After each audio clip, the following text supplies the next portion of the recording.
নোয়াখালী কলাপাড়ায় কাশেম নামের এক যুবকের বিরুদ্ধে 5 বছরের এক কন্যা শিশুকে ধর্ষণের অভিযোগ উঠেছে। গতকাল রাত 8টায় ওই শিশুকে কলাপাড়া হাসপাতালে নিয়ে আসা হলে কর্তব্যরত চিকিৎসক তাকে উন্নত চিকিৎসার জন্য বরিশাল সেবাচিম হাসপাতালে প্রেরণ করেন। তবে এ ঘটনায় এখনো কাশেমকে গ্রেফতার করতে পারেনি পুলিশ। নিজস্ব প্রতিনিধি শপথ দাসের প্রতিবেদনে বিস্তারিত।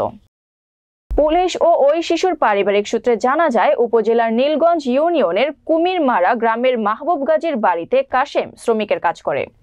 গতকাল ভোররাত 4টার দিকে প্রতিবেশী ওই শিশুকে ঘুমন্ত অবস্থায় তার মায়ের পাশ থেকে নিয়ে আসে কাশেম। ওই শিশুর মা শ্রবণ প্রতিবন্ধী হওয়ায় সে বিষয়টি বুঝতে পারেনি। পরে ওই শিশুকে পার্শ্ববর্তী বিলে নিয়ে ধর্ষণ করে 1 ঘন্টা পর ফের বাড়িতে নিয়ে আসে।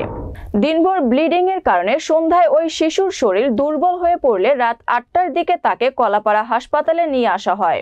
কলাপাড়া থানার ওসি জুয়েল ইসলাম বলেন, মৌখিক অভিযোগের ভিত্তিতে ঘটনাস্থল পরিদর্শন করেছে পুলিশের সদস্যরা। প্রাথমিক সত্যতা পাওয়ায় অভিযুক্তকে গ্রেফতারের চেষ্টা চলছে।